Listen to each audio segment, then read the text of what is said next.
Hello out there. We're on the air. We got a different setup today, as you can possibly tell. Well, thanks, Aaron. Thanks for showing up today for work.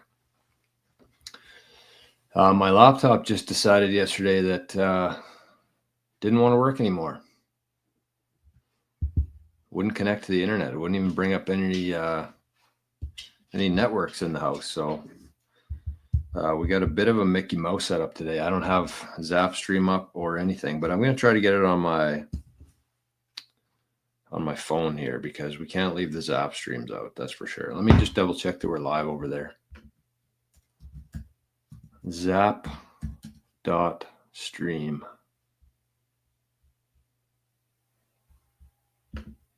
Okay, where are we here? Okay. Oh, we are. We had an old title, but we're live over on Zapstream. Right on. All right, let's Fat Zap Friday on a Monday. That's okay. I'm not able to change it today. Okay, how do I even get back to StreamYard here? All right. Well, I think that probably for the next little while until we can until this thing starts working, I think I'm gonna have to get a USB Ethernet adapter and plug it in directly. I think that's a play. I don't know for sure. Otherwise, I'm gonna have to get a new laptop, but I don't think that's in the cards right now. So we're on the, I got the camera, I got the microphone here. Can you guys hear me and see me good? Just maybe we should double check that. It looks like we're good, but. Okay, well, let's get to it here. We got Josh in the chat this morning. Morning, Josh. Jordan Arn checking in from Ontario for some education. Okay, it looks like we're good. Okay, good. The unknown disciple would be funny if DeepSeek managed to liquidate Sailor. Well, we're going to talk about that in a sec. Let's revisit that. Oh, a bit fuzzy this morning. The mouse appears to be working kind of on its own schedule here as well today. Ian says, happy Monday, gang. Jor and the star of the show, Arnie, who's already gone. The co-host, the star of the show. Killer, good morning, my friend. Oh, I thought I forgot my coffee. That would have been the end of it.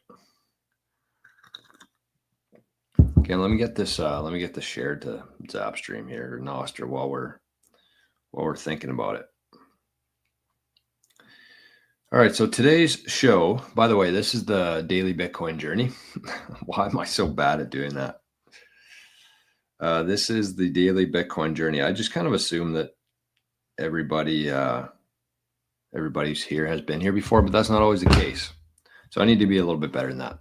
This is the daily Bitcoin journey. This show focuses on actionable and logical discussion for Bitcoiners and for future Bitcoiners. And we're actually going to be, I might be changing that soon.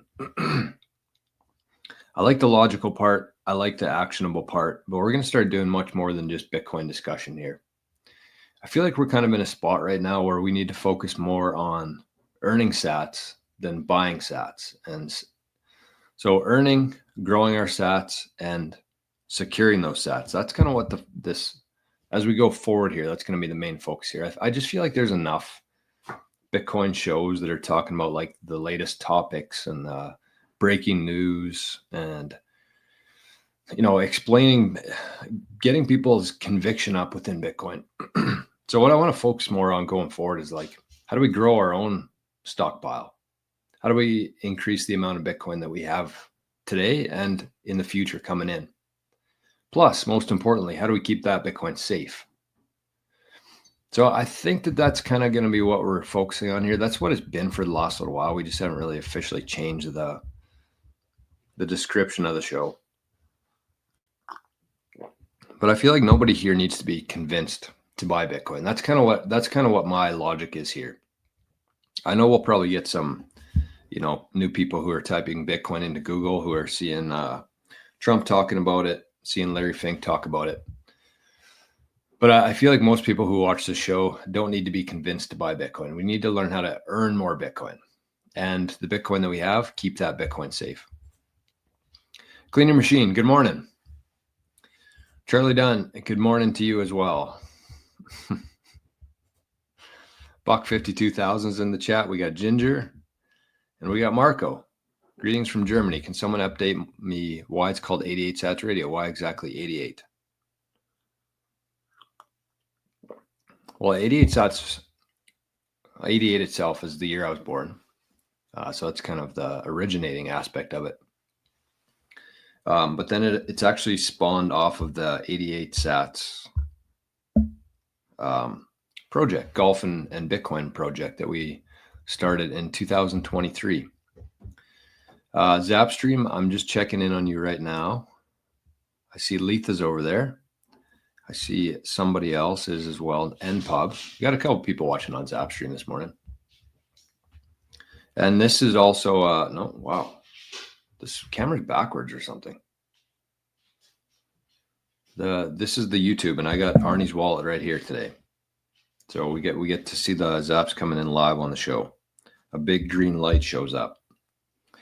But yeah, that's 88 Sats. That's we're going to be talking about 88 Sats project more. We actually have a couple spots that are going to be open up soon. And kind of the idea behind the 88 Sats project was that we found 88 people. So we got 88 shareholders.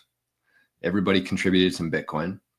And our long-term goal, probably in the next 5 to 10 years, we're going to be buying our own golf course. That was kind of the plan. I had a couple different intentions with it. Number one was to kind of educate people within my personal network about Bitcoin being like a longer-term vision of it versus like a get-rich-quick thing. The second part was just to get more people into Bitcoin from my network. And I thought it would just be a really fun project experiment. And so far, so good. We bought it pretty much at the bottom, $15,000 or $16,000. And that was 2 years ago. So people have pretty much 5x or 6x their investment so far. And it looks like we're going to be, I think anyways, we're going to be getting a golf course, which is going to be wild. So we still got some years. I would say that we're probably 5 years away from it still. But it's going to happen. So that's where it comes from. Then this channel was kind of spawned off of that. And then I decided to do a Bitcoin show later on after that. Socks are on. Don't worry. Ian, we're good. 1988. Yes, that's right. Dale says, good morning, y'all. I'm moving to Rumble to tune into 88 Sats Radio. Rumble owns Bitcoin. YouTube does not. Amen to that, Dale. That's a great call. Okay, let me check on Rumble. Dale, let me know if you're watching on Rumble. If you can comment over there, just do that quickly. All right, pour yourself a coffee and join Arnie and I. Kind of. Arnie's kind of off and on today. He's partially here for some Bitcoin talk. See you on the Zap stream. All right. You ever try doing something when you're live on the internet? It's not easy. Not easy to do. It's pretty stressful, honestly. It shouldn't be, but it is. Okay. Stream. There we go.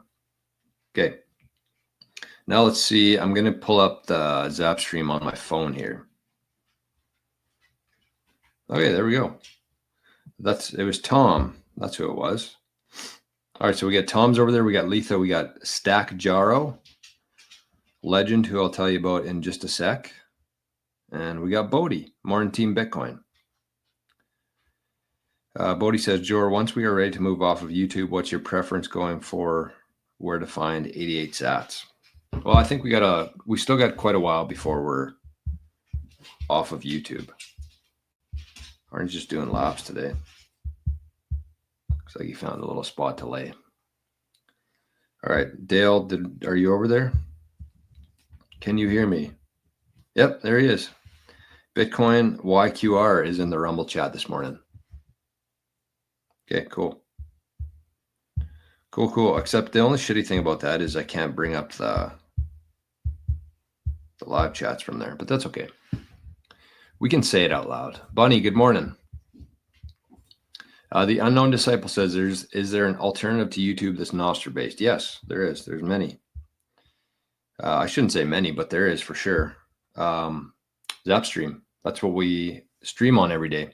Just go to zap.stream. Or depending on which nostr client you use, you can actually watch it directly. Like I'm watching it from Amethyst right now.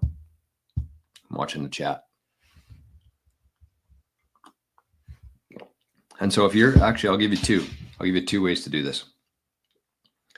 The first one is if you're on Amethyst, if you have an Android, that's what I suggest getting is Amethyst. And we're going to be talking about nostr a lot here going forward. This might become a nostr show actually. But to me, it's so important. I think that Bitcoin will succeed without nostr, but nostr is like the perfect. I call nostr the social layer of Bitcoin. It's what's going to connect everybody in it. And actually on the Bitcoin Amigo show on Friday, we talked about nostr could become something similar to like the Silk Road, except more private, which is kind of cool. So anyways, from Amethyst, this is the nostr client, and maybe I'll throw it in the chat quickly so you have the spelling of it. Know where to look in the App Store, Amethyst. But if you go down to the bottom there, oh, hold on. You can't even see that. I don't know, like it's the same webcam, but it's for some reason it's acting different today. And it's not there. Anyways, at the bottom menu there's a little thing that looks like a broadcast, like a signal. And then you can actually click live at the top in the middle. You can't see that either. Live. And then you can see the show here. That's from Amethyst. And then also if you're using, if you're on iOS, you can use an app called nostr, which is nostr. And you can actually watch streams directly from nostr. I don't know if that's a French name or what that is, but nostr. Wow, this mouse sucks. I don't know what's going on here. I'm so out of sync right now. Okay, let's keep her going here. I'm using the laptop only today. Mert says, hello, Jor. Good morning to America. All right, good morning, America. What's Arnie doing? Oh, he's snoozing. Good. Staying out of the plants today. Hey, good morning, Renita. Good to see you. One of our Bitcoin journeymen here, Renita. Great to see you this morning. Marco says, how would you guys orange pill a friend within 60 seconds? Oh, I'll stop you right there. You can't. I'd say that to truly get somebody interested in Bitcoin, they have to be there first. They have to be there on their own terms. They have to be the ones looking at the information. And there's really nothing that you could say that would entice somebody to buy Bitcoin or, start looking into Bitcoin in 60 seconds, I don't think. So, yeah, I don't know what the answer to that is. Actually, on that note, I think it was V. So over the weekend, there was actually 2 interviews posted that oh, here we go. Here's a fat zap for the morning. Look at this. We got zaps for the content and Arnie. All your stuff is much appreciated, buddy, from Ian. Thank you, Ian. Ian E, right here. Legend.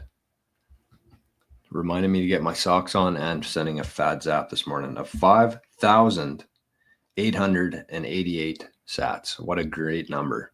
Thank you, Ian. That's awesome, my friend. So on the weekend, I had 2 interviews that came out with me. Number 1 was with a guy named V. His channel is called V Trades. And that was a good one. I actually talked about orange pilling friends in that one and kind of my thoughts on it. And then we actually had a second interview that came out that was with Paula from the Bitcoin Edge. And that was a really good chat, actually. Both of them were good chats. So they asked me a couple questions that I've never been asked, and we talked about a couple topics that I've never really talked about. So if you got some time today, if you're looking for more Bitcoin stuff, you can check out V Trades.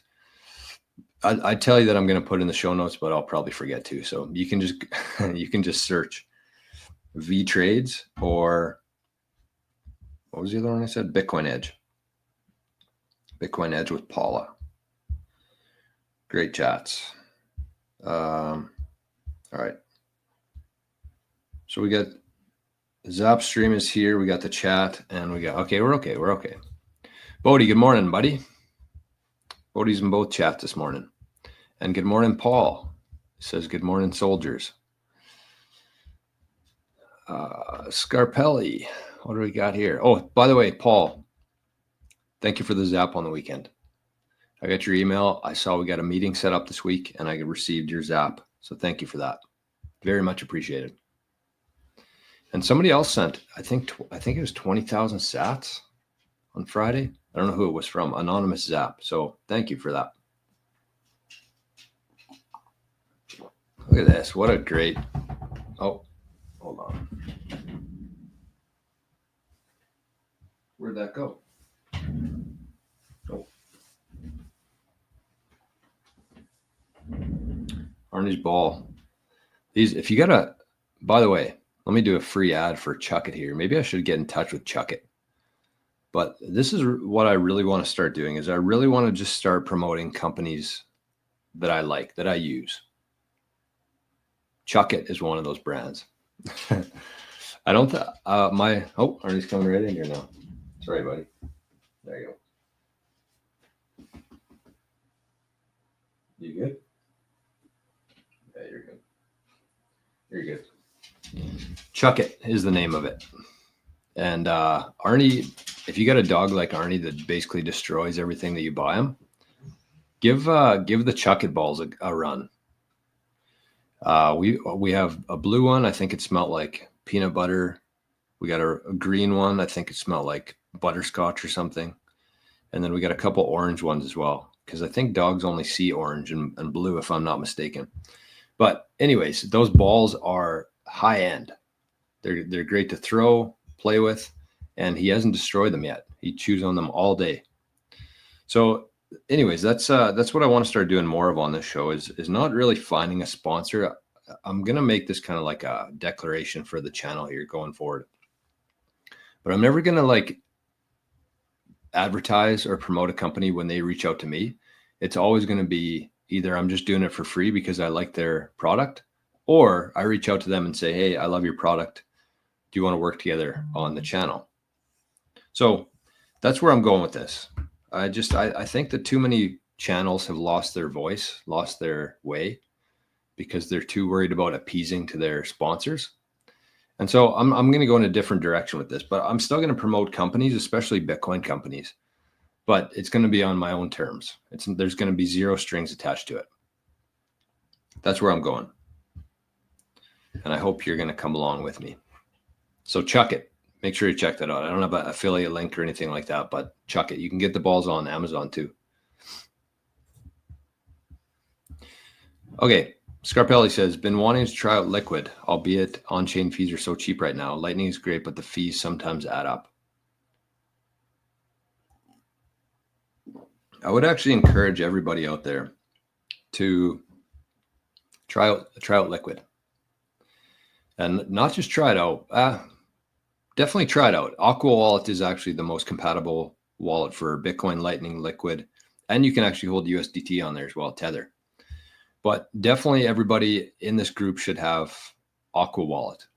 I think that's the most functional, versatile wallet that I've been sharing with people. I love the Aqua Wallet. And the nice thing about the Aqua Wallet is it has Liquid capabilities with it. So start looking into Liquid a little bit. Just watch some videos on it. Do a little bit of your own research on Liquid. It's a very good way to keep some Bitcoin that you might be spending one day, or you're trying to be a little bit more private with. Let's just say that. Definitely check out Liquid though. Highly recommend. All right, let me check this out. And don't get me wrong, I'm not a Liquid expert yet. I plan to become one though.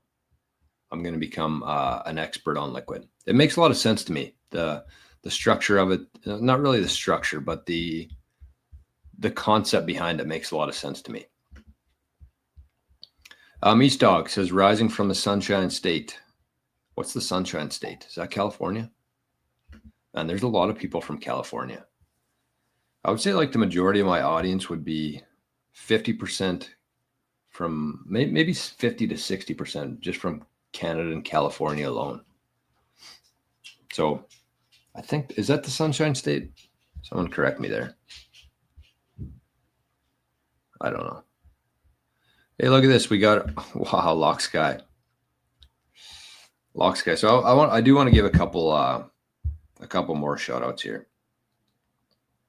Oh, it's Florida. Okay. Sunshine says, hey, Sunshine's over in the Zap stream. Okay. Sunshine. Yeah, that makes sense. Florida. Okay.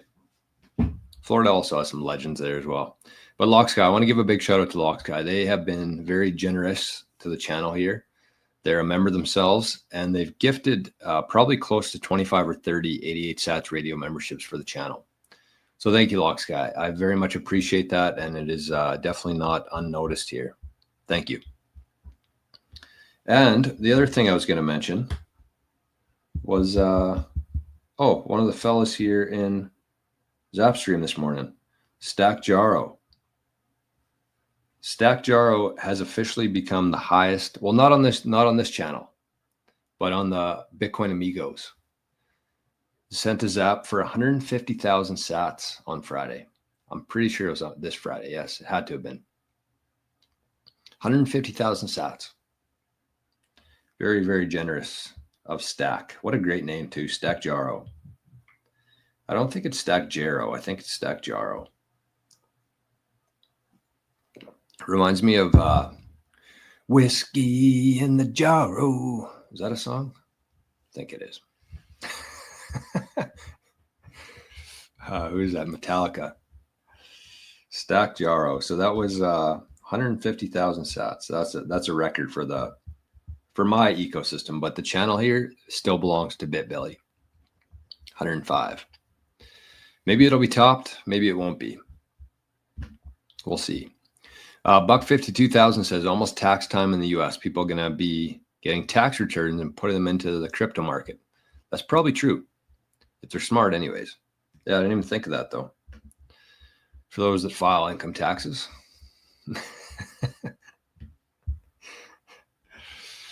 I mean, I better move on from that. Asylum. Hydro DeepSeek has discounted Bitcoin today. Yeah, let's get into DeepSeek for quickly here. So DeepSeek, that is the new threat. That is the new buzzword in Bitcoin today. It just seems like one thing after another, doesn't it? It just seems like no matter what, every single day or every single week of our life, there's always something that's the next Bitcoin, or there's always some sort of threat to Bitcoin, or some sort of look over here. Last week it was Trump coin, XRP. This week it's DeepSeek. And all of these things are designed to do, all that they're designed to do is distract you. That's it. Because if everybody had the realization, the truth of the matter here is that the only thing financially related, the only thing that matters right now is Bitcoin. That's it. There's literally nothing else. I wouldn't even say MicroStrategy is a big deal right now compared to Bitcoin. And MicroStrategy is the biggest deal in the stock market. But compared to Bitcoin, it's a joke. Truly. Like Bitcoin is the only thing that anybody should be talking about right now. It is the only thing that people should be thinking about right now. It is the only thing that people should be trading their time and energy for is Bitcoin. That's it. All of this is just a distraction from Bitcoin. Everything else. I don't know what DeepSeek is. I don't really give a shit. Last week I put out a video talking about NVIDIA, basically saying that NVIDIA is the most overpriced asset in the market. Its future is uncertain. There's a lot of attack vectors, and within a week, I was proven correct. DeepSeek, I didn't know what the hell DeepSeek was last week, but I said Like, you have no idea how competitive this space is that OpenAI or what do they even call it? NVIDIA is competing in. Like, they're competing against the biggest tech giants on the planet. And they have 90% market share right now. There's only down to go with NVIDIA. When you got 90% of the market share, where do you go? You can't go up from there. The industry grows, yes, absolutely. But nothing is even going to come close to Bitcoin over this next decade. And anybody who tells you differently has either is either a 0 hours dipshit or they're lying to you. One of the two. Yeah, agree with this, Chad. Marco says, I've not heard of anyone being orange pilled within 60 days, let alone 60 seconds. That is true. Yeah, this is kind of how much and this is a really good comment from Sunshine right now. I think that this is important to understand. Sunshine says NVIDIA is worth 30 million Bitcoin. It might be more than that, actually. I think it's more than that. Can someone do some quick math on that? Can someone take the market cap of NVIDIA and divide it by the price of Bitcoin? So take the market cap of NVIDIA divided by, just do 100,000. Just keep it simple. And let me know how much Bitcoin NVIDIA is worth right now. It's a joke, whatever it is. They have like a PE, price to earnings ratio of in the 50s. That basically means if you bought one share of NVIDIA, it's going to take you 50 years to recoup that investment. Like, it's an actual joke. Like, we're going to look back on this time right now, almost like they look, well, even more so actually. But you know how, like, looking back on the 2008 financial crisis with like the Big Short and how they documented it all and how there's like people who knew that it was coming. It was like inevitable that it was coming, while the rest of the world was focused on, you know, the game, the NFL playoffs and shit like that. This is going to be the Big Short times probably 1,000. And we're going to look back in a decade from now and just kind of laugh at like how obvious it was about how this whole thing was coming down. And you had this thing over here called Bitcoin that made so much sense to anybody who was paying attention. And the rest of the world was just, you know, completely oblivious to it. Okay, what do we got here? We got a couple zaps coming in. A couple fat zaps coming in hot, spreading the love, hitting the spot. That's one of my favorite lyrics from the Bitcoin Amigos. Okay, what do we got here? We got 888 sats. It said aloof, mischievous, and loyal. Here's to you, Arnie. Oh, that's very nice. Great comment too. And we got a zap from, I don't know who, 121 sats. We got another zap from Zapstream of 288 sats. And we got a zap from Zapstream for 300 sats. So thank you for that, everybody. Let's see if I can see who that was.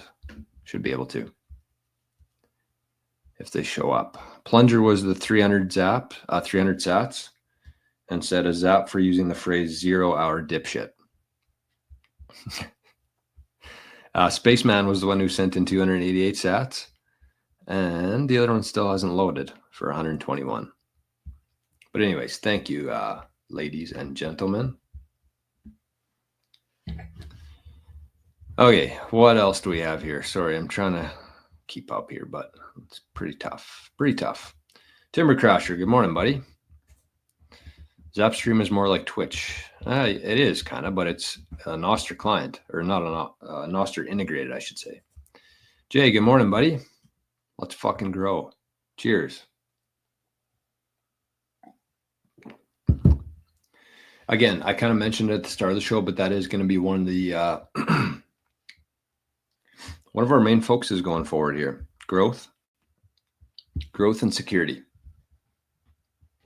That's what I want to be known for within the Bitcoin space. Growth in terms of growing your Bitcoin stack, and security in terms of securing your Bitcoin stack. Django, good morning. And Dirty Scant says, show them the Bitcoin to dollar chart. Yeah, that's a pretty quick pretty quick orange pill for people. Mert says people orange pill themselves, actually. We just show them the door. Opening the door is on their shoulders. Truth. Very much truth there. Jay says you can tell them it's their way to preserve the spending power of the fiat they've already earned. Yep. I think it was Jack Mallers actually who said Bitcoin's basically just getting to keep your money. That's pretty good to me. That sounds pretty good to me. Yeah, they have to discover Bitcoin on their own. They have to discover Bitcoin, and they have to discover that there's a need for Bitcoin first and foremost. Juan says, "Hola, amigo. Could you recommend me a website where I can start earning sats?" Yeah, actually, that's a good question. And I'll give a quick little plug here because there's a question. I feel like I get to plug myself here a little bit. So one of the things that I've been putting, and it's actually taken quite a bit of my time, more than I expected, but I've been doing the 365 days of Bitcoin, and this is day 27. So far there's 26 videos in there for people. They're all about 10, 15 minutes long. I'd say that's kind of the average, but I did a full show on earning Bitcoin on one of them. So I would say that the 365 days of Bitcoin course is for three types of people. Number one is people who are brand new to Bitcoin. I basically started at day zero in terms of like what Bitcoin is, what gives it value, how to buy it, how to send it, what to watch out for when you're sending it, how to store your private key, all these different things. So somebody who's brand new to Bitcoin, 0 days in Bitcoin, a 0 hour dipshit would be a perfect candidate for the 365 days of Bitcoin. But the second one too is somebody who actually has some Bitcoin, has some knowledge around Bitcoin, but they kind of just want to take it a step further with it. And if you're kind of the Bitcoiner in your family, then I think that you should consider doing something like this, whether it's this or something else. You need to have the understanding of it. You need to have the conviction. You need to have the knowledge of how to store it properly to make sure that your family has it in 50, 100, 500 years from now. Plus, when you get that education, you can start to spread it. You can share it with your family. You can share it with your friends. And when people come to you about Bitcoin, you're going to be much better off than you were. And then the third one is for somebody who is either has already made a sizable investment into Bitcoin and they're like, okay, what the hell do I do now? Or you're thinking about making a sizable purchase in Bitcoin. And yes, this is it's a longer course. And that kind of goes along with what we've been talking about today, is that Bitcoin's not something that you can learn after watching a 2-hour video or going to a 2-day seminar or a 2-week course. It takes a very deep level of understanding that takes a very long time to obtain. And so I thought that Bitcoin itself has a very long-term focus to low time preference. And I thought that this 365 days of Bitcoin would be a perfect way to kind of coincide with that. So it works out to be about $1 per day in Canada here, and it's less than that as an American or somebody in the UK. So I do encourage you to check that out. You can always, here's the nice thing about it is I didn't put it for like $400. I put it for $21 a month. So if you could watch 27 videos today for $21. And if you don't like it, if you think you've learned enough or you don't like the direction of it, just cancel it. I have zero issues with that. But I think if you are interested in becoming more well-rounded, increasing your conviction, and most of all, your education on how to store your Bitcoin properly, I would recommend it for everybody. And I'm also going to be giving out certificates for anybody who has completed the course. So what I think I'm going to do is I think I'm going to be sometime in like November, December, I'm going to set up like a call with everybody who's taken the course and just do like a little, half hour, 1 hour quiz type thing. Let them ask questions. I'll ask them some questions. And then if they pass, they'll get a certificate for completing 365 days of Bitcoin, which today means nothing. Used as toilet paper. But, further down the road, it might end up being something that you put on your resume. So definitely check that out if you're interested. That you can get everything you need is in the show notes every day. And I think I put it right at the top, actually. And you also get Wednesdays. We're going to start doing a private Q&A, and the 365 will be included in that.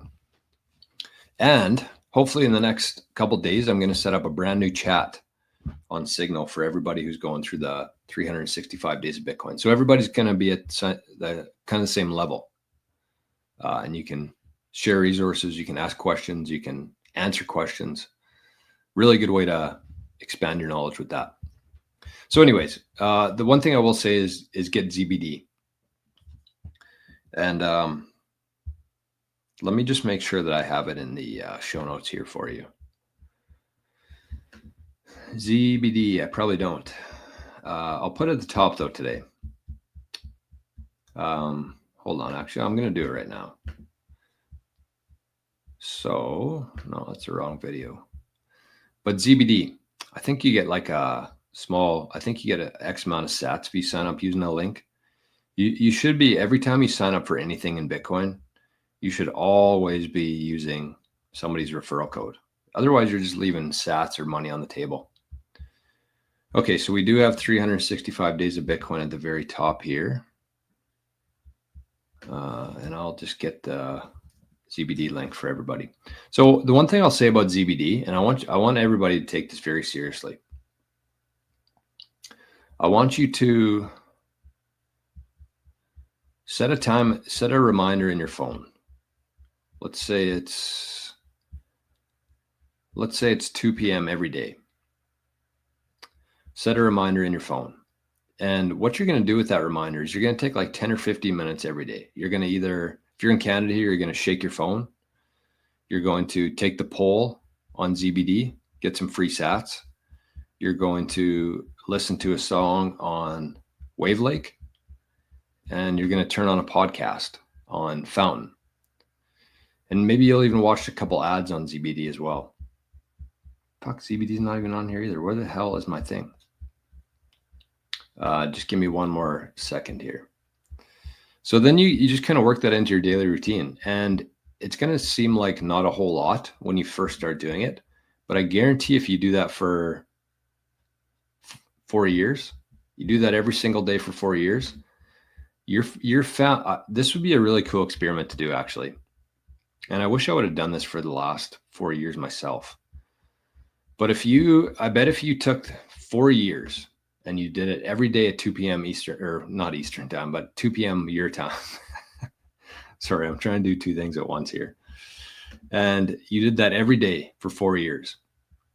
I guarantee that all the sats you earn for free, for taking polls, for shaking your phone, for listening to a song, all of those sats is going to pay for your kids' school or pay for them to start a business. It's going to be a very sizable amount, honestly. And you shouldn't just be doing it and, kind of forgetting about it. You should actually be keeping track of it. You should be moving it to cold storage. And it would be a very fun experiment, I think, to see how much you can get after 4 years of earning Bitcoin. Here it is right here. Finally got it. My goodness. That was rough. That was rough. Okay. One more thing here. Paste. Okay. ZBD is now officially in the show notes here. So you can sign up, work that into your daily routine, and do it for 4 years. Sunshine says there's also an app called Lolly. You can click a treasure chest and get about 30 to 50 sats per day. I've done it every day for 4 years and I've earned over 100,000 sats. That's what I'm talking about. And so you compound that too, right? So that's one aspect of it. You get 50 to 30 sats per day from Lolly. I think that's only available in the US. ShakePay is the equivalent here in Canada. And so you got that. You get ZBD. You get 10, 15, 20, 50 sats a day from that. You listen to a podcast on Fountain, another 10, 20 sats. You listen to a couple songs on Wavelake, another 10, 20, 50 sats. And you do that every day, same time. Put a reminder in your phone, an alarm, and just do it. It's going to be well worth your time. Do it every day and do it for a long time. And I guarantee you're going to have a huge, you know, if you did that for 10 years, or let's say even 5 years, I think if you did that every day for 5 years, using those 5 sources of free sats every day, I bet you could buy like a new car, which is crazy to me. And then 10 years, you'll get a new house just by doing stuff like that. Very easy. But the hard part is you have to do it every single day. You're not going to make any hay by doing it once today. You're not going to make any hay by doing it for a month. You have to do it every single day as much as you can and for a long time. Redbird says, question. We don't put our Bitcoin private keys on the internet connected devices, but for some reason we put our nostr secret keys into apps and web browsers. What if that thing leaks in any way? It's a really good question. And something that people should be paying very close attention to, especially if you want to take this nostr stuff seriously, which I do.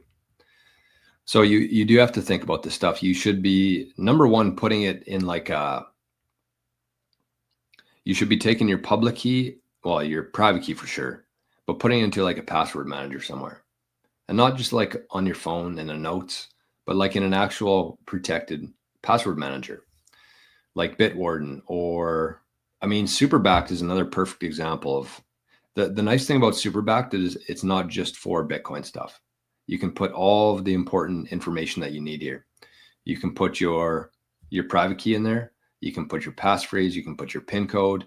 You can put all the information you need to, if you have like a multi-sig, you can put all the information you need to restore that. If something were to happen to your laptop, like me, I mean, it just goes to show all these devices are temporary, whether that's your phone, whether that's your laptop, whether that's your external storage device, whether that's your hardware device. All of these things are temporary, and you're going to wake up one day, you're going to go to turn that thing on, and it's not going to work anymore. That's why it's so important to have backups of everything. And so you can put your nostr key in there as well within SuperBacked.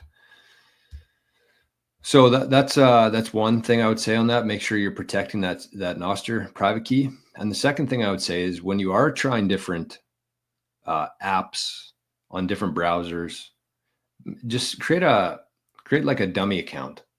And what I mean by that is like you have your main account, your key pair, your main key pair, and then create like a backup of that, like a secondary account. You don't have to post from it. You don't have to follow people. That's how you can try out different clients. Instead of copy and pasting your private key all over the internet between different apps, try it out with like a backup set of keys first, like ones that you've never used or ones that I mean, it's free to do. You can generate as many key pairs as you want on nostr. And there probably will be, again, nostr is so incredibly early right now. And that's kind of why I'm going to be talking about it so much, because I see it as such a huge opportunity right now. But with that means that there's issues with it, right? Like nostr will only get better and better as we go in terms of user experience, in terms of storing your private keys, everything's going to get better as we go. So again, don't wish for that day to come, because when that comes, the opportunity is going to be gone for the nostr. Okay, I see there's another super chat here. Let me scroll down here. What did I miss? Holy shit, what the hell's going on here? Okay, somebody's about to get blocked here. Let me go through some of these comments. Mert. Look at this. We got €5, I think. Is that a euro? Or pounds? I think euro. €5 for helping me not get distracted. Thank you, Mert. Appreciate that, buddy. And I mean, yeah, that's part of what we're here for, is not to get distracted by the bullshit. Stay focused. And I forget where I use this analogy. But I actually really liked it. I think it was actually in the 365 Days of Bitcoin course. But I was talking about laser eyes and the importance of staying focused on Bitcoin only, not to get distracted by the deep seeks, not to get distracted by the XRPs, the Trump coins. Those are all just distractions. And one of my favorite guys, I don't know if you can see him up there or not, Tiger Woods. He used to do this thing when he was reading putts on the green. He'd go like this. He'd like put his hands over his hat like that. And so that would basically means that he's blocking, because you have to remember that Tiger Woods and his prime, even still today, like he had the biggest crowds out of any sport, any athlete in history before. So lots of distractions out there. Worked for him and worked against him. But he would go like this on the greens, and he called it Tiger Vision, where he could only see 100% of his focus was on the line of his putt. And he did it pretty much for every shot that he hit. But I think we need to have Tiger Vision for Bitcoin Vision, where you're laser focused on Bitcoin and nothing else matters. Buck 52,000 says, "How did you domesticate that wolf?" Yeah, he does look like a wolf. Somebody said actually, there's been quite a few people who said he looks like Ghost from I forget the show. Lord of the Rings? No, I don't know. Something like that. Something nerdy like that. Game of Thrones, I think. Rick, good morning. Have you smashed a like yet? That's a great question. Have you? If you're on Rumble, put a like, leave a comment. If you're on YouTube, put a like, leave a comment. And if you're on Zapstream, leave a zap. What do we got here?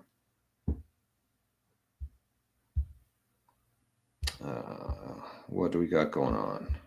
We got 70 people in here on YouTube, and we got 42 likes. That's kind of sad. Kind of sad ratio there. Alex, good morning. Yes, Lock Sky, thank you again.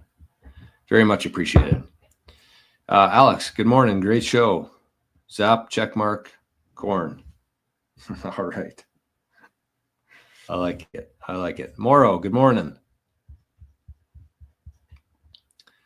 All right, look at this. We got volunteerism. I see a lot of chats here from volunteerism. So we'll give them a shot. We'll give a couple reads here, but I think we're going to be putting volunteerism in a timeout. Most people are never going to run a full node. They might at most run simplified payment verification. That means they do not have to download the blockchain. It's a lightweight alternative. Okay. Have I read the Bitcoin white paper? Yes. Torstein. Whoa, look at this. Bought 217,000 more sats today. Stacking. Hell yeah. That's what we like to see and hear. Congratulations. You've definitely set up your family for the future. Those 217,000 sats are worth more than any of us could even imagine. Hey, Laughpad. Good morning. I got your email last night too. I think it was an email. Good morning, Jor. Liquid seems like a really interesting L2. Yes, it does, doesn't it?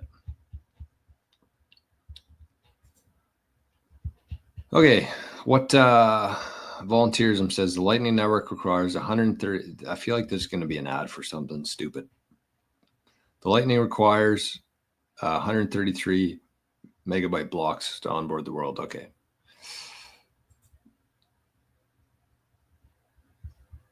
Let's keep her going here. Okay, yeah, this is why I knew it was coming. This is why Bitcoin had a hard fork for Bitcoin Cash. How do I block this guy? I don't know if I can on here or not. Okay, the Unknown Disciple says, I think for Bitcoin to succeed, we need faster payments and lower fees on chain. Normies aren't going to download a separate wallet and take the time to learn. I think for Bitcoin to succeed, we need faster payments and lower fees on chain. No, we don't. Sorry, I disagree with that. We don't. You don't need it. That's what we have to keep in mind here. Think about what the point of the layer one is. Think of it. What's the point of layer one? Do you want your transactions to be visible to everybody? I don't. Do you want your money to be sent and confirmed in probably half an hour without anybody being able to retract that or do a, what's it called, chargeback on you? Yes. Do you want the network to take its time to confirm that that transaction was actually valid between one valid wallet to another valid wallet? Yes. And do you want to have time that for the whole network to agree that it was? Yes. So you have to keep in mind here that, and you want that information that you put on there that you're paying to put on to layer one, you want that to be there forever. That's the kind of transactions you want on layer one. Slow, secure, and immutable. And you have Lightning for everything else. You don't need, if you went to the gas station to get gas and you wanted to pay in Bitcoin, you don't need that transaction to be recorded forever that everybody can see. Or a meal, or groceries, or anything. You don't want all these transactions to be recorded on the blockchain forever. What's the point? I paid for gas. Congrats. The layer one's going to be used for like bank settlements, countries settling debts with each other. It's going to be used to replace things like bank wires, stuff like that. Very important transactions that you want to be secure, that you want to be legitimate. That's what's going on chain. Everything else we can use on top of that. But the layer one itself is the foundation, it's the bedrock of Bitcoin. And from there you can build upwards, but you have to make sure that that's solid. And if that's not, then everything's broken. And that's kind of what we're living through right now in the world, is a foundation that's completely shattered, which is the US dollar, the fiat dollar, completely shattered. We have no idea how many dollars are out there. We have no idea how many dollars are going to be in circulation next week, a year from now. It's a joke. It's an actual joke that we measure everything in fiat. That's what we've been doing, but we don't need to anymore. You need the foundation to be solid. So I'd see your point of view there, but I disagree. All right, let's not worry about volunteerism here. I don't know how to, oh, yes, I do. Okay, put user in a timeout. Bye-bye.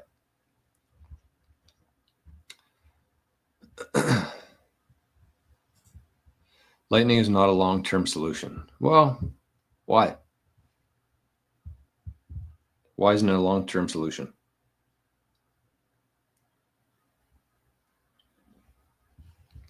What's the problem with it? Where do I purchase my Bitcoin? I purchase actually, I shouldn't say all of it, but I purchased the majority of my Bitcoin at Bitcoin Well. So these are kind of my four, I would say four, and I want to start putting like a thing in my show notes for people, just so they can easily access this. If you're in North America, actually, I'll do five. Let's do five. So number one here in Canada for me, Bitcoin Well. That's number one. Bull Bitcoin, second one in Canada here. And 2B, ShakePay, mostly because I use it all the time. I shake my phone for free sats. I use it to pay for pretty much everything that I buy, the ShakePay Visa card, because I earn sats back instead of credit card points or airline miles. So those are the three in Canada here that I suggest. In America, I would suggest River and Strike and Bitcoin Well. Bitcoin Well number one, but I already said that one. So Bitcoin Well is number one in Canada and the US. And then you got ShakePay Bull Bitcoin, and you got River and Strike. And then I would say if you're somewhere else in the world, or if you're somebody who wants to put a significant amount of Bitcoin or buy Bitcoin, a significant amount of Bitcoin, and you don't really know what you're doing yet, you don't want to hold the keys to it yet, you don't know how to store it, you don't know anything about Bitcoin, but you want to buy a bunch of Bitcoin, you can use an over-the-counter exchange called Caleb and Brown. And I usually, oh, I do have it right here. Look at that. I'm actually going to add this to my show notes as well today. I think there's been quite a few people signing up for a Caleb and Brown account. And the one thing I would say, the important thing that I would note here is that even if you don't plan on using them right away, like even if you have zero intentions of buying a bunch of Bitcoin today or tomorrow or this week, I would still suggest getting yourself a Caleb Brown account. Why is this not loading for me here? It was oh man. You know what really pisses me off? The YouTube just like recommends, like, I don't know. Hold on, let me focus here for a sec.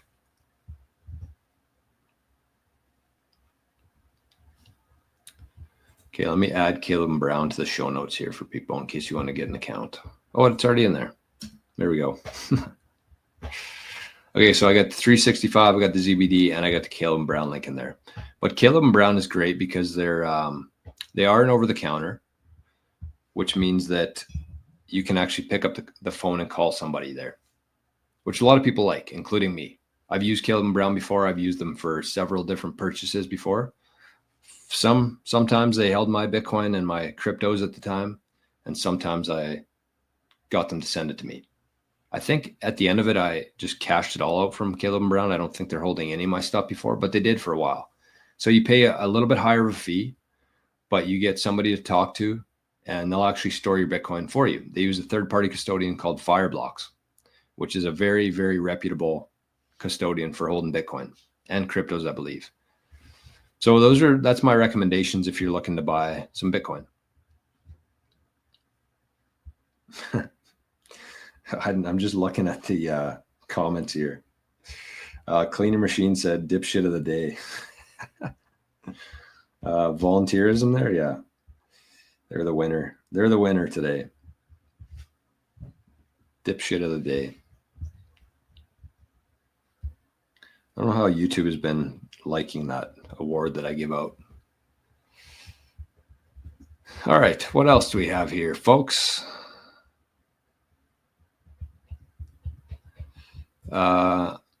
Dirty Scant says, I like prevent yourself from going poor slowly scheme. Yeah, that's a good one too. Mr. Yofang, good morning. Plastic. Laughpad, I think that guy's a bot or something. Let's ignore him.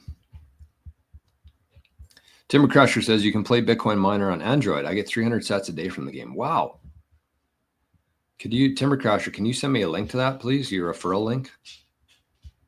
And maybe I'll mention on the show this week if it's legitimate. Hey, look who's back.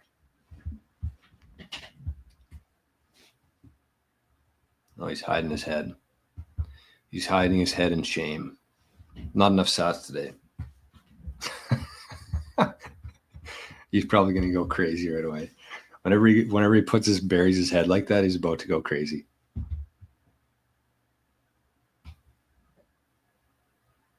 All right.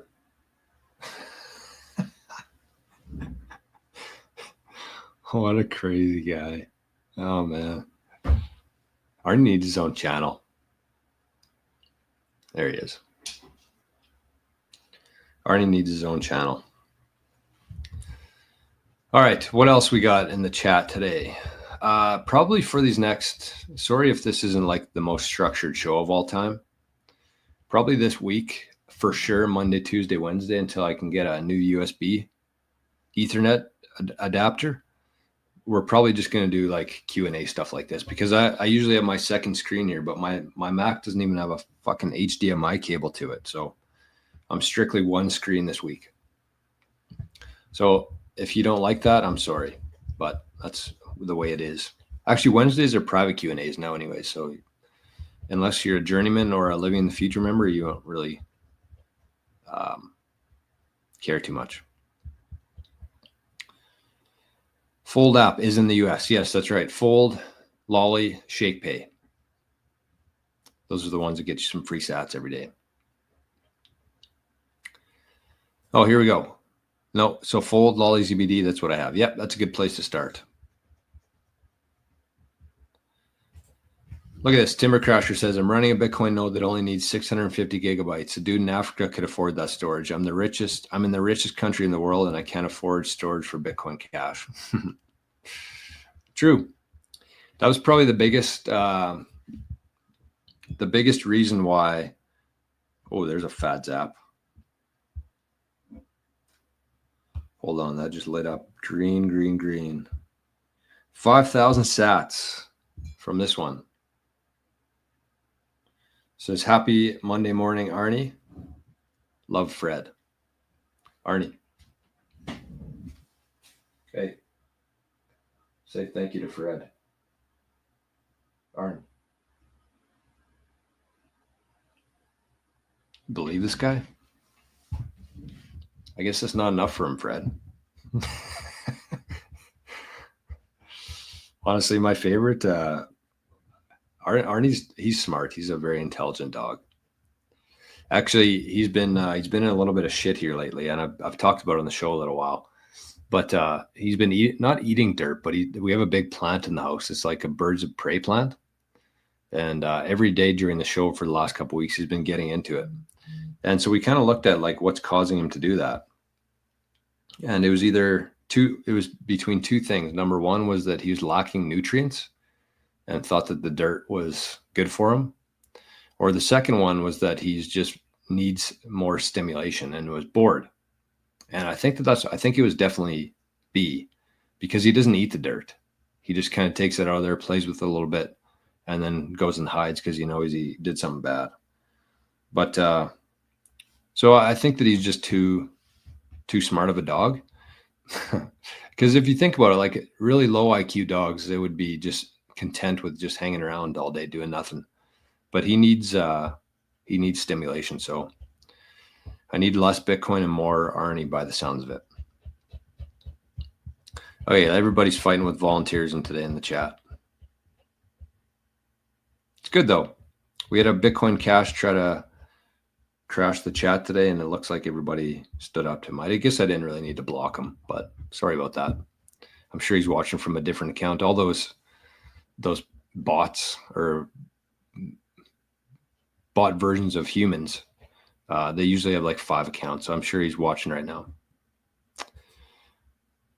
If you want centralization, use a bank. Correct. Garja says, hi, Jor from Florence, Italy. Always nice listening to your educational stuff. Grazie mille. Everyone joins nostr ASAP. Yeah, shout out to the nostr chat this morning. I don't know how many people we got in there. It doesn't really show up on here, but anyways, big shout out to the nostr fans on here. There's been a lot of people who watch the show join nostr.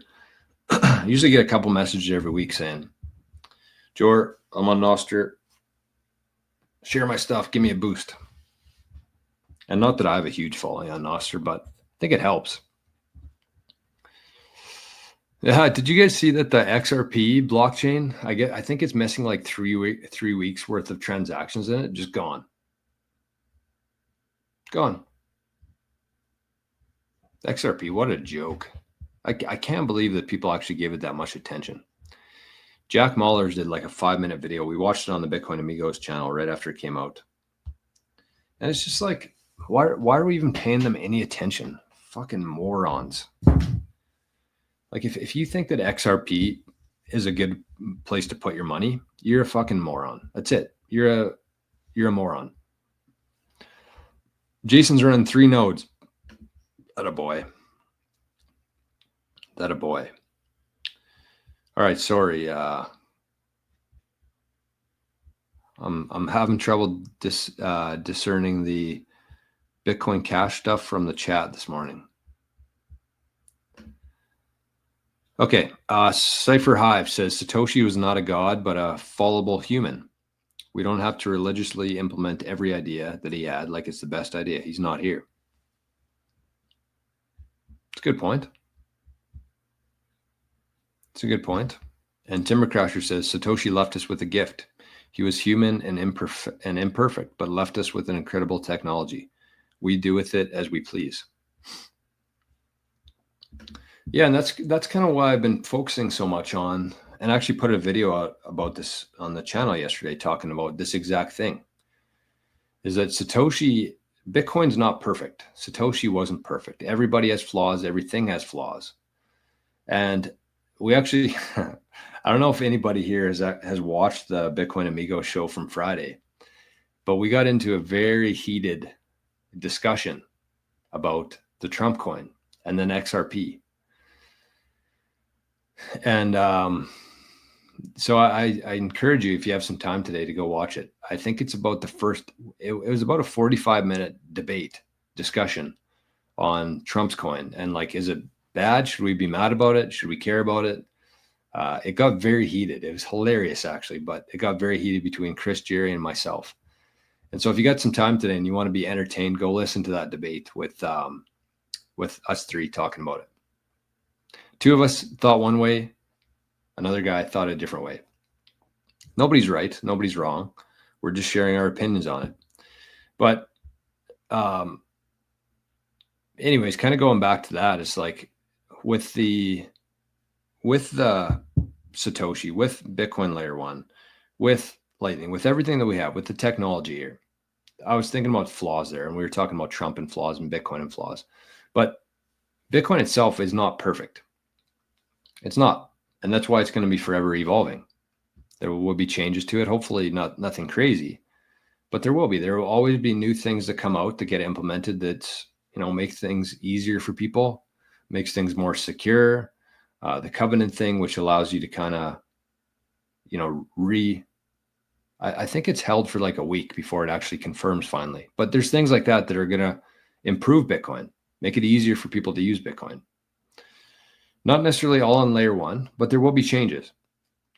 And kind of where I'm going with this is that we just have to understand that between Satoshi, between Bitcoin, between Trump, nothing's ever going to be perfect in life.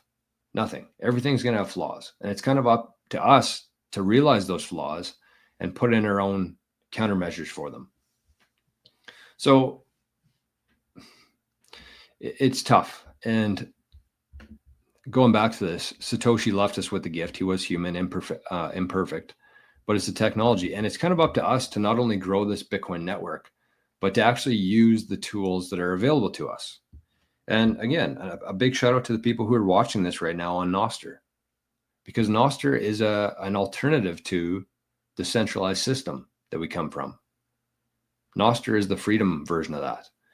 And I think that, as more and more coin-based lending things come out, as more and more public companies start holding Bitcoin, as more and more apps come out where you can trade Bitcoin for MicroStrategy share or your Apple share or cash, all of these things, as the further we go down that road, the further we get away from the peer-to-peer aspect of Bitcoin, what Bitcoin was truly designed to be. And it is up to us. We are the captain of this ship here called Bitcoin, which is kind of crazy. But between the nodes, between being able to change the blockchain, change the code, and being able to truly own this asset and take self-custody of this ourselves, it is up to us to push this thing forward in the right direction. And over this next decade, we're going to be flooded with easier ways to do things. We're going to be flooded with incentives to store your Bitcoin here and earn a 2% yield on it or 10% yield on it. And, we got to approach that with caution, because that's a very slippery slope. And the further we get down that road of centralization, of convenience, of KYC, the further we get away from Bitcoin. And that's a very important aspect of this thing. Freedom money, the freedom aspect of Bitcoin is really all there is. And if we lose that, we're fucked.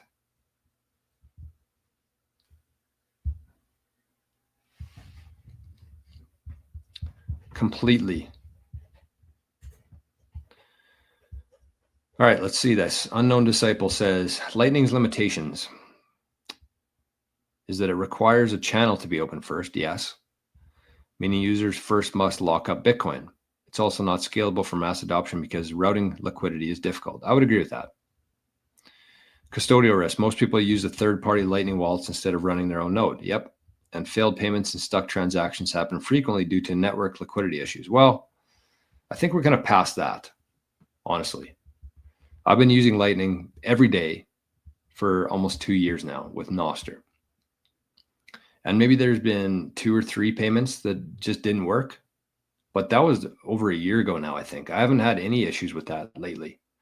If you're using the right wallet, and this, yes, if you're using a wallet like Wallet of Satoshi or Speed Wallet or Coinos, those are custodial wallets. Somebody else is holding that for you. You just have the ability to move it back and forth. You don't actually own that Bitcoin. I mean, you do, but you don't. So custodial risk is definitely a problem for sure. Setting up a Lightning node itself, a problem, very difficult for people to do. But again, layer 2, there's going to be solutions. There's already eCash, there's Liquid, there's Lightning. And we're 16 years into this. 5 years ago, I don't think any of this stuff even existed before. So as we go forward here, things will get easier. Things will get more private. But what I'm trying to say here is that we have to actually use these tools if we want to have them around in 10 years from now. We have to. So if you're a Bitcoiner and you're not on nostr yet, you're not helping things. You're not helping things. So that's what I would say. I think it's a good start too. I think there's going to be much better options to come. I agree with you. There are issues. But again, I've been using it for two years now, every single day. And I've hardly had any issues with it. Arnie is probably richer than you. I don't know about that. Hopefully not. We don't need to have a dog with that much wealth. No one dog should have all that power. Hey, Aaron, just completely ignoring me. He knows his name's Arnie. He just doesn't have time for my shit today. Morning, Lori. Was working late to class. That's okay. If you're working, you're adding value, and you're converting that into sats. That's good. It's part of building your own Bitcoin stockpile. XRP is poop. Yes, it is. Yes, it is. It's 30K. 30,000 of the first transactions on XRP is gone. Wonder what happened there. It's a public company that only exists through marketing and dumping their pre-mine. Yep. If you have any XRP, I'm sorry, but you're a dipshit. You don't have to tell me that you do, but you're a dipshit. Yes, I agree with this. There are actual cryptos that solve issues. XRP is not one of them. That's a great way to put it. Yep. And Brett says, don't let perfect be the enemy of the good. 100%. That's such a relevant and important quote right now. Don't let perfect be the enemy of the good. When you're thinking about Bitcoin, when you're thinking about Lightning, when you're thinking about Trump, don't let perfect be the enemy of good. I mean, it just kind of goes to show where we are right now, how good things are. The things that Bitcoiners are fighting about and arguing about right now only happen when things are really good, right? We're not fighting about, an attack on Bitcoin or whatever. We're fighting about the dumbest shit right now because things are so good and people aren't used to having it good. But at the same time, it's important to, be ready for anything. I think that's what I would say to people is don't get too complacent. Don't get too comfortable. Don't assume that somebody else is going to do this for you. It's up to you. It's up to us. It is, truly. So M. Vincent says, with all the good news on Bitcoin, why would China sell 194,000 Bitcoin after holding since 2019? I didn't see that. I did not see that today. But that's good. It's good news. Good news for anybody who isn't the Chinese government. All right, where's Zapstream here? What's going on, Zapstream? What do we got in here? We got 13 people over here. All right, I'm watching Zapstream. Don't worry. You're up on my phone. Mike says, yo, from Belfast. Morning, Mike. Oh, Belfast. What a place. I think Belfast, actually, Belfast is an important part of Bitcoin's history. It is. You know why? Because I believe the Titanic, did the Titanic launch from Belfast? Is that where the launching point was? I actually went to the Titanic Museum in Belfast. I would say overrated. It was kind of interesting, but it seemed like we got a little bit ripped off there. I think we paid like $70 a ticket, maybe. No, maybe not. Maybe 30 euros. It was a underwhelming experience, but how it relates to Bitcoin is that, yeah, okay, that's right. I was right. So that's actually where the Titanic took off from, Belfast, and that they're actually the port that it left from is right outside of the museum there. So how that relates to Bitcoin is because if you know the actual history of the Titanic, there was two ships, the main Titanic and the sister ship. And there's a bunch of people on the Titanic that were opposed to the Federal Reserve. So you can kind of form your own conclusions based off of that. But there was this group who wanted to roll out the central bank, the Federal Reserve, and there was a bunch of people who didn't want that to happen, a bunch of people who were very influential decision makers. And so they put them on an unsinkable ship in the middle of the ocean, the people who were opposed to the Federal Reserve. That was back in 1911. And then 2 years later, after the Titanic sank, the Federal Reserve was created in 1913, Jekyll Island. And so since then, we've had 111 years of a small group of people creating money for the world. And that's what ended up, that's what led to Bitcoin. Because if that never happened, there would be no need for Bitcoin. If we were still in the gold standard, if governments weren't massive and, controlling and surveilling and creating money and devaluing our money, there would be no need for Bitcoin. So Belfast actually plays a big part in Bitcoin's history. And if you got some time, look into the Titanic, the real story of the Titanic. Alex says hodl hodl and RoboSats very important. Yes, and Bisq actually. If you're looking for some under the counter or under the table sats. Folsom says I didn't see that anywhere. Neither did I. Yeah. And this is going to be the trend going forward. Laughpad says the best part about them dumping 194,000 Bitcoin and the market just gulped it up without even falling in price. Yeah, we're back at 101 already. Anyways, I didn't see that, so I don't really want to confirm that. That is complete speculation here that China's dumping coins. But yeah, anyways, China, just like anybody else selling Bitcoin. Have fun staying poor. All right, what was the main thing I wanted to talk about today? Where is the Zap stream? All right, we got 16 people over in Zap stream. What do I have here, folks? Ooh, this was an interesting one I saw. This was an interesting thing that I saw today. It was on Twitter. And it said, did you know you can put Bitcoin on a wallet and just hand that wallet over to somebody with the PIN as a form of payment with no taxes? Did you know that? You can put Bitcoin on a wallet and just hand that wallet over to somebody else with the PIN as a form of payment with no taxes. I mean, I don't know if that's an official tax rule. I don't think that it is. It doesn't really make sense. Very much like cash in that way, where yes, I could just hand somebody $100,000 worth of cash and they probably won't pay taxes on it, but it's still not legal to do that. But point is you can do it.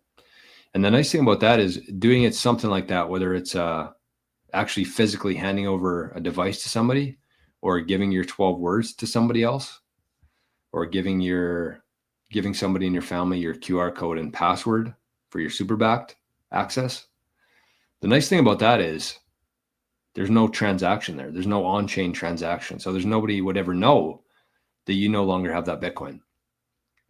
So that's kind of cool.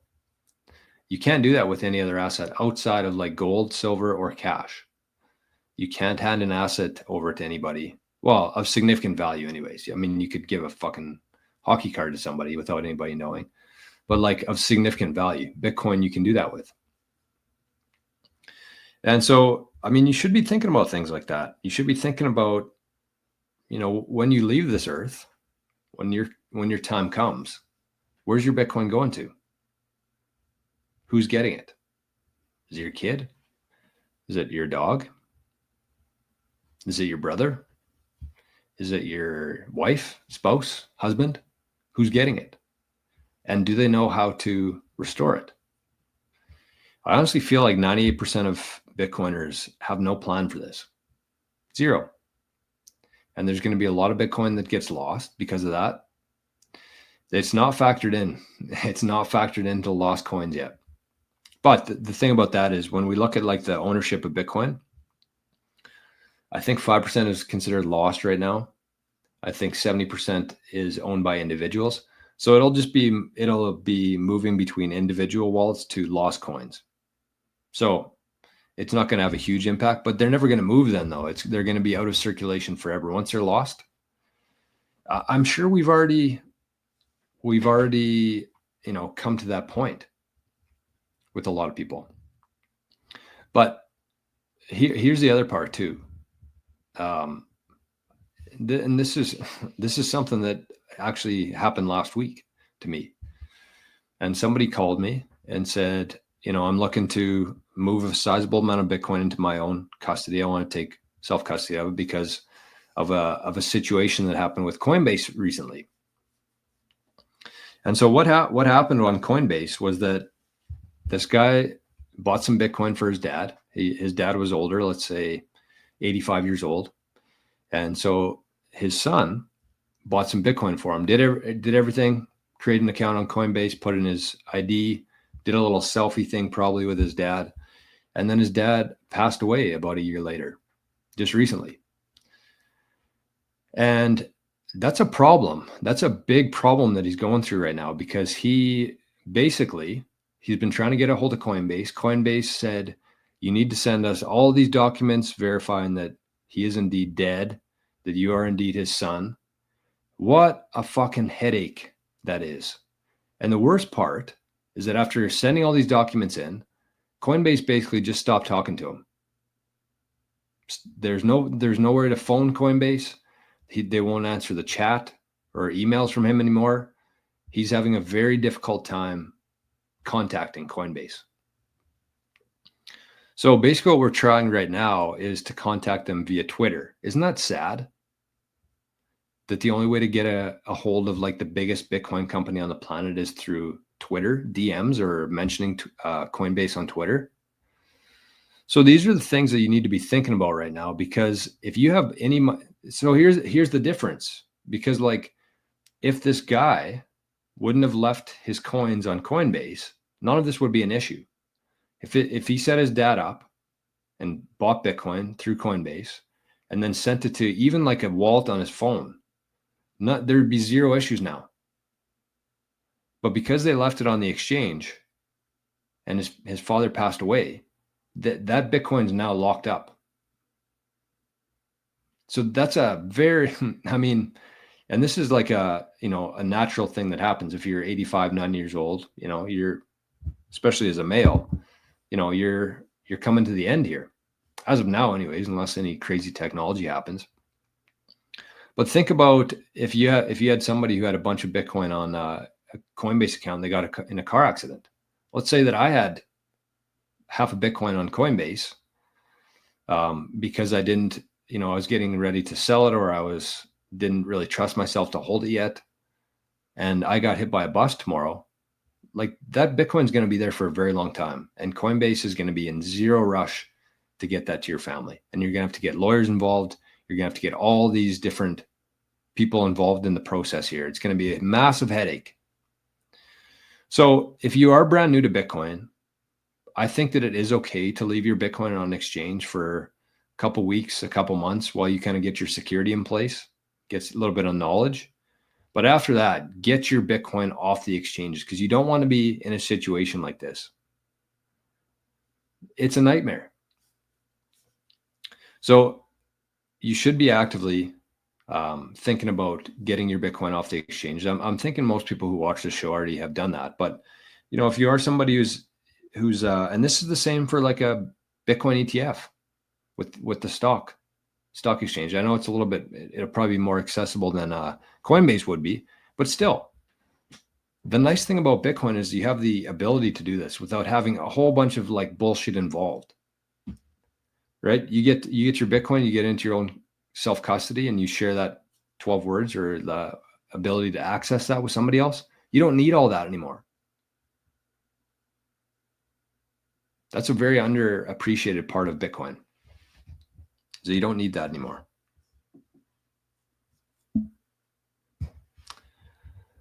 All right, what do we have here? Jay says, Joe will be tasked with distributing my wallet. Yeah, I think I'll be tasked with that for a lot of people who watch this show. And that's okay. I'm happy to help. That's part of our, part of the SUBSTACK, outside of being like the most secure way to store your Bitcoin. The nice thing about the SUBSTACK protocol is that it has an inheritance thing built into it, where you have a very detailed plan of what to do with your Bitcoin, or what to do, how to give it to your family, the steps to take, other things to have in place like a will or a trust. The whole detailed breakdown you get as a part of that. And then if something were to happen to you, you're going to have two guys, myself and another guy, Craig, who can help your family restore it. And probably by that time, hopefully we'll have about 100 more people working for us. So something to think about there is SUBSTACK and the inheritance side of things. Buck 52,000. This is a good question. Do you think that the powers that be are a little nervous about Bitcoin and what it can accomplish? Yeah, I do. I do think that. And I think that we've basically had 16 years of like negative press around Bitcoin, negative marketing around Bitcoin, because that's all that they can really do. And there's a lot of times where they don't even like attack Bitcoin, but they do other things like the XRP thing that happened last week. That was a complete distraction. All the money that went into XRP last week should have went into Bitcoin, but it didn't, because we have so much bullshit out there that, you know, between the media, between governments, between influencers on Twitter, influencers on YouTube, you have all this FUD, and that's pretty much their only counter against Bitcoin. Because what you want to do in Bitcoin, we're in a very unique spot right now, very unique opportunity within Bitcoin.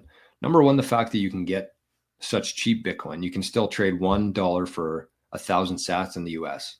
That's a huge opportunity. People in 20 years from now will kill to be here during that time, which we are. We're here right now.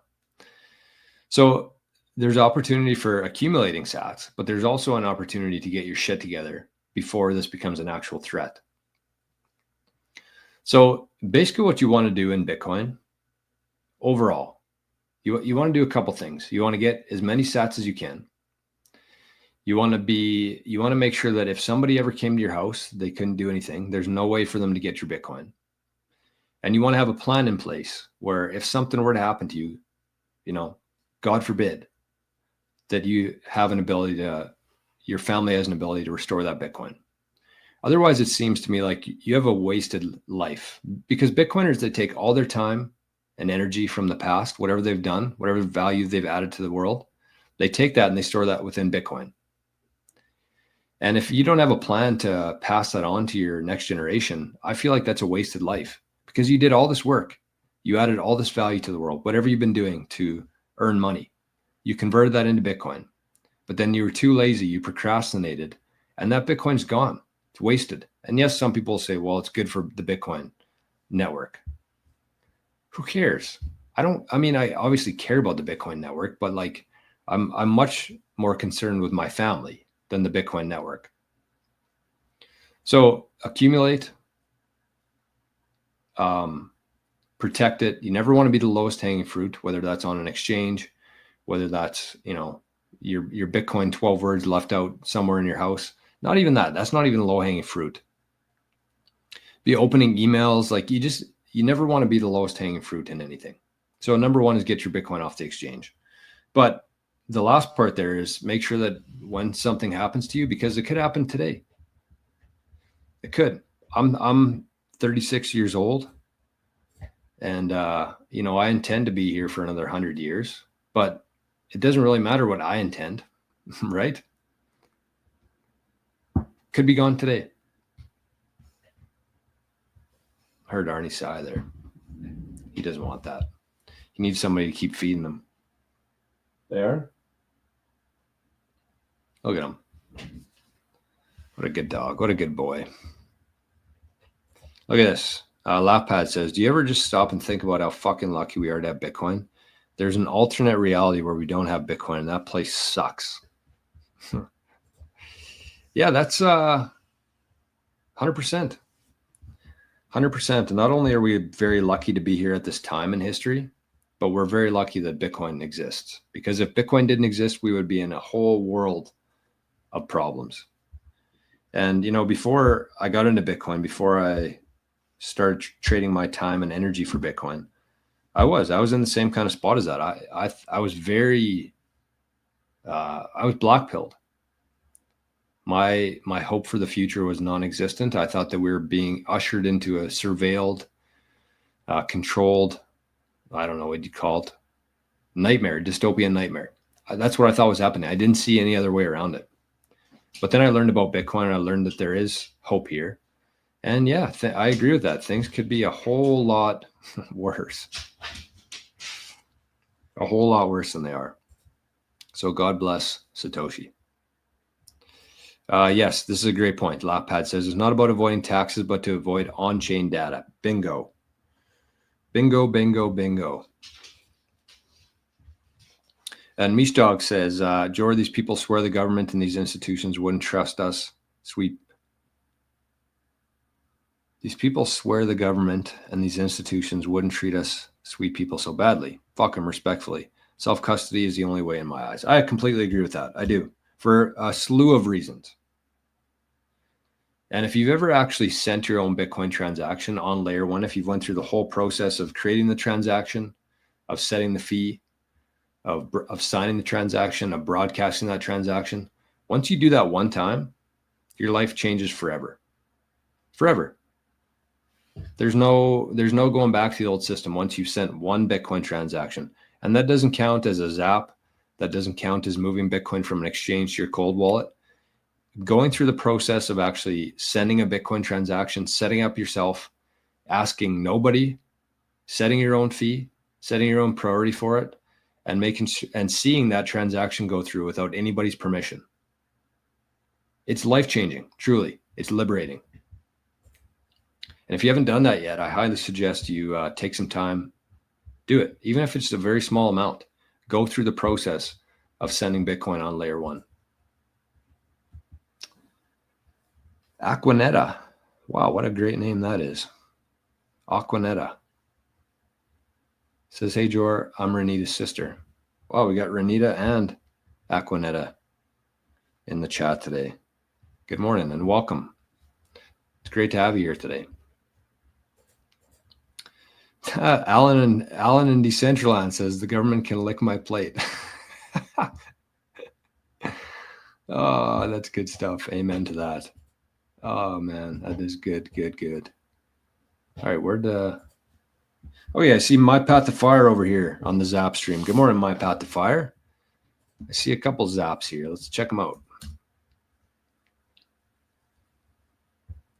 Let's check them out. If it'll open. There we go. Oh, we got a good crew over on Zap stream this morning. I'd love to see that. All right, what do we got here?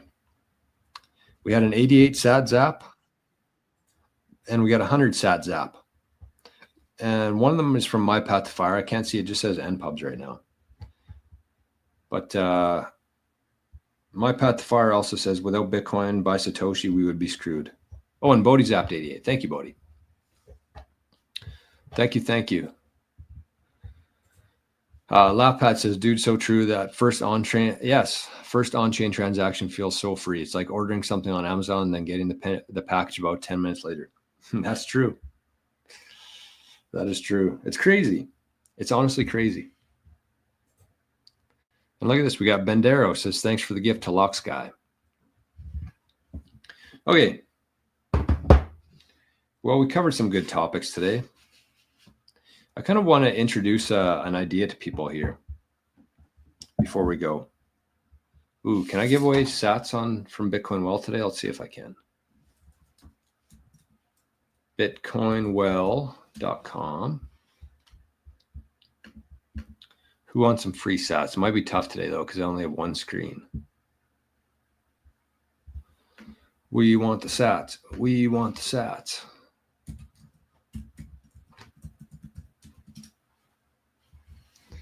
All right, let's give away some biddy. Who wants the biddy? Okay, I don't know why I'm chanting here. This is stupid. Hey, Joe, we're live on the internet. There's people watching you. Okay, let's go to get your Lightning wallets out. Get them opened up. Point them at the screen. And the first person to scan this QR code is going to win some sats today. And I got a feeling it's going to be a big one today. So get yourself ready. Get yourself set. And go.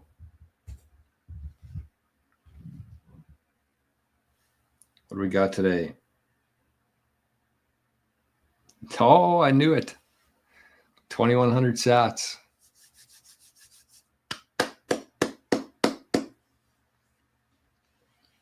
$2,100 and I'm gonna jump in on this too. See how fast people are.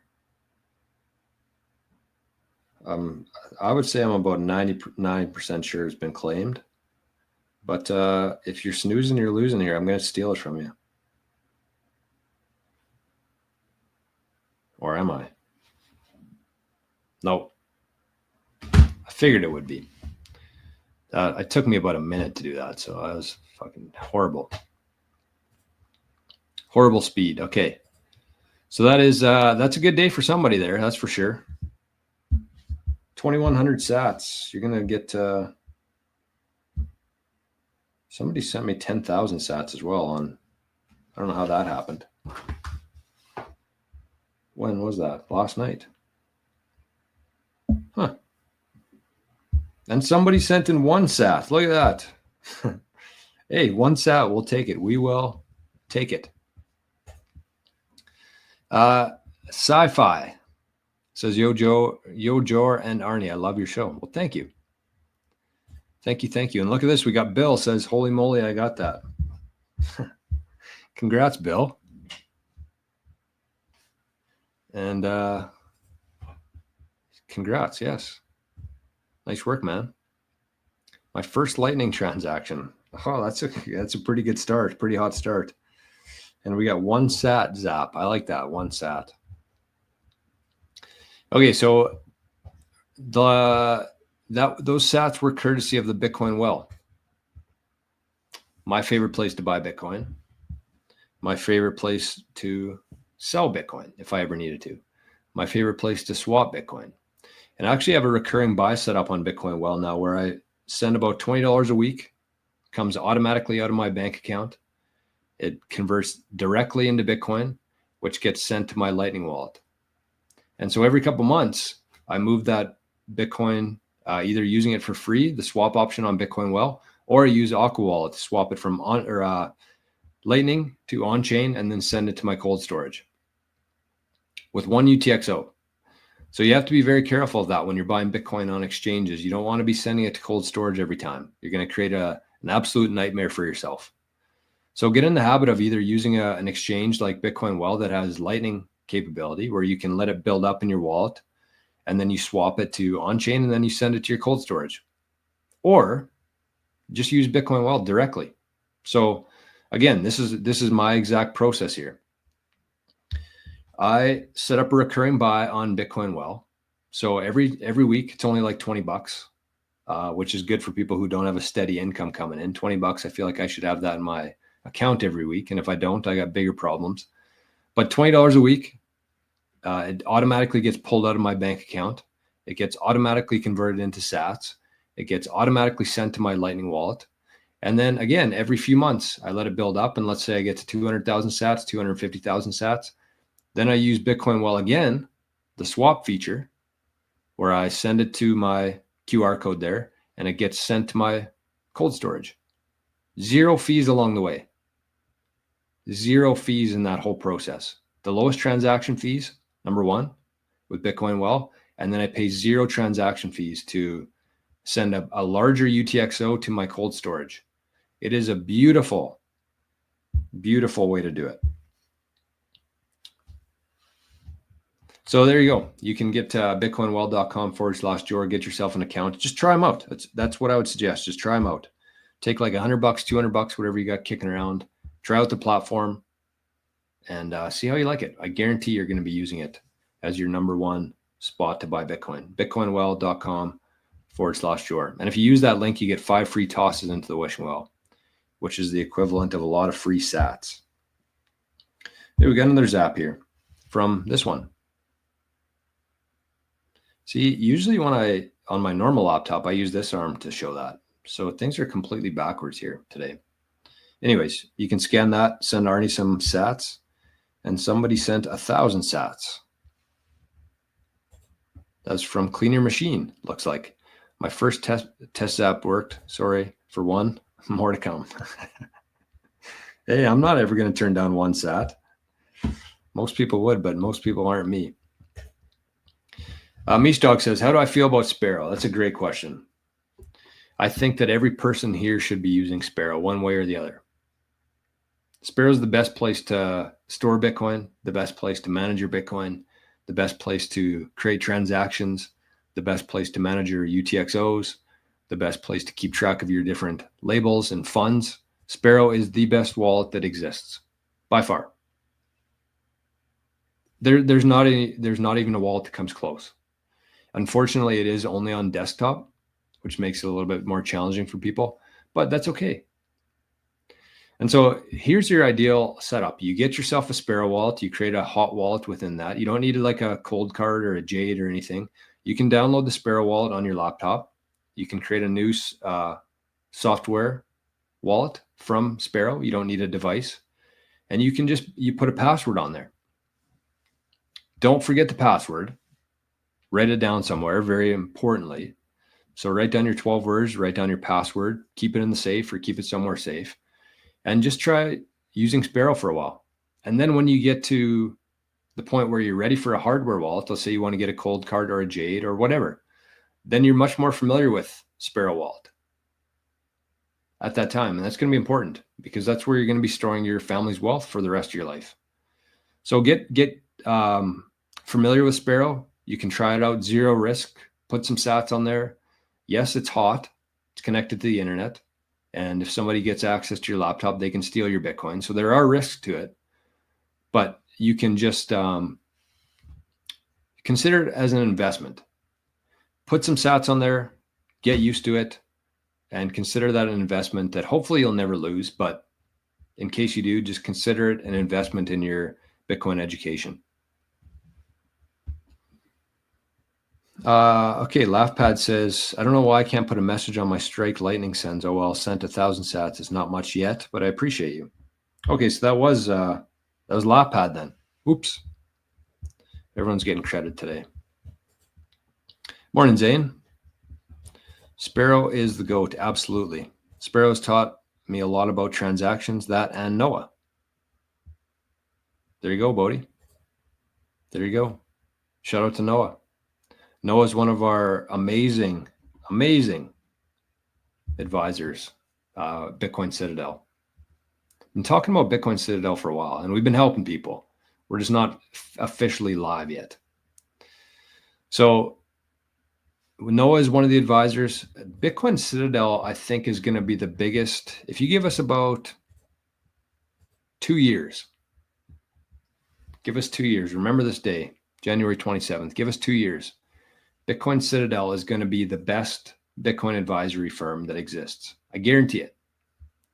Because we got the best people, we have the best mindset, we have the best rates by far, and we're in the business of helping people. That's it. And when your mission is to help more people, then you don't leave with too many sour customers. And when you leave with happy customers, they tell other people about it. And so give us a bit of time. But in a couple of years from now, Bitcoin Citadel is going to be the best the most highly respected and best reviewed Bitcoin advisory firm that exists. I guarantee it. I guarantee it. Jason says, I cannot successfully set up a Sparrow 24-word wallet and a passphrase. Why? Why not? What's the problem? Tells me I failed every single time. I don't know what the problem with that would be. Like a hot wallet you're talking, Jay? East Dog says, okay, cool, because I have a Jade and I buy KYC and send to Sparrow, and then from Sparrow to Jade. So I guess not too bad. So what are you connecting your Jade with then? Green? When the Bitcoin that I have on Jade, well, I don't have it on Jade. Jade's my sign device, but I connect it with Sparrow. Teach us how to coin join. Oh, I won't be teaching that on the internet, that's for sure. People go to jail for that kind of stuff, my friend. And I'm not going to be one of those people. I got too much shit to do here. So I think we're going to wrap it up there. I got a meeting here in about 10 minutes. So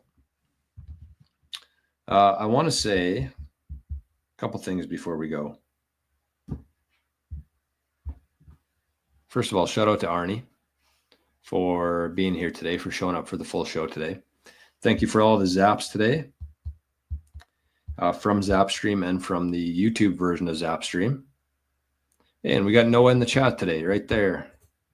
Look at that. Good morning, Noah. And thank you for being here today.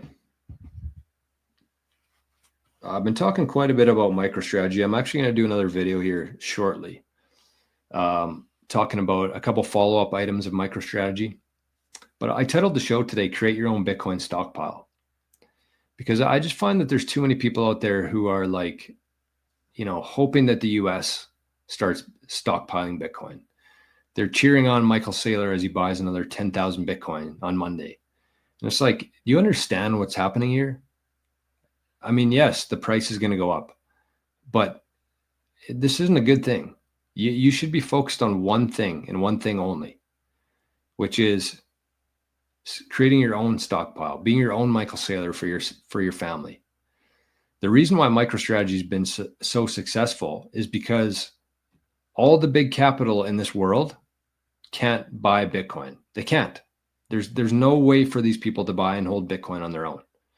Like big hedge funds, billionaires, these big investment firms, they actually can't hold Bitcoin today.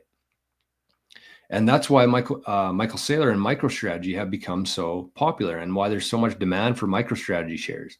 That's why there's so much demand for the convertible debt that Saylor's putting out there, which increases the value for shareholders. But the reason why it's so popular is because they can't buy Bitcoin. But you can. And if these people could buy and hold Bitcoin, they would be doing that. They wouldn't be buying somebody else to hold it for them and to manage it for them and to trust them. They would be doing it themselves. So that's why everybody's buying MicroStrategy shares and buying their debt, or giving them money to buy Bitcoin, is because they can't buy Bitcoin. But you can. And so I want you to take that seriously and forget all the distractions here, forget all the noise, focus on two things. Number one, accumulating Bitcoin, and number two, protecting that Bitcoin. That's it. Be the Michael Saylor for your own family. Because what he's building is special at a very high level, though. You can build your exact same version of that. And if you understand where Bitcoin's going to be in 100 years from now, you can start doing that today for your own family. Not for your shareholders, not for, as a public company. You can start doing that today, and you don't need anybody's permission. So that's what you should be focused on. Jay says, I followed BTC sessions last week when he dropped the future bit Apollo and tried 3 times. Oh, I haven't even heard or seen any of that. Sorry, Jay. I'm a little bit behind on that. It's hard keeping up. Alex says nostr in all caps. Yes, that is a good point. Get yourself onto nostr. I didn't really do a nostr ad today, but that's okay. We'll be back tomorrow. All right, so we got 62 people in here. We got 65 likes. That's pretty good. There's been a lot of people coming in and out of here today. But we're going to leave it there. We're going to leave it there. So I hope you guys have a great Monday today. Thank you again. I know that the show was a little bit scrambly today, but I only got one screen here. So it's going to be a little bit different today, tomorrow, and Wednesday. Alan says every sat is sacred. Every sat is great. If a sat is wasted, God gets quite irate. It's true, though. It's absolutely true. And this is what I shared on. This is what I shared on nostr this morning. Buck 52,000 says, my family are my shareholders. 100%. This is the post that I made this morning. I said, good morning, nostr. Your family are your shareholders. Be your own Michael Saylor. You're building your own Bitcoin stockpile. Be your own US government. The truth. Forget the bullshit. Forget the bullshit. Forget the distractions. Get your tiger vision, get your laser eyes, and just start accumulating and protecting for your family. That's it. It's all there is. It's all that matters. We have the ability to do this thing without trusting anybody else, and we're gonna do that. So, have a great day, everybody. You want to say bye, Arnie? Oh, he's dreaming. You can see his paws moving there. He's dreaming right now. I woke up. Okay, so have yourselves a great day. Thanks for being here, and we'll see you right back here first thing tomorrow morning. Bye-bye.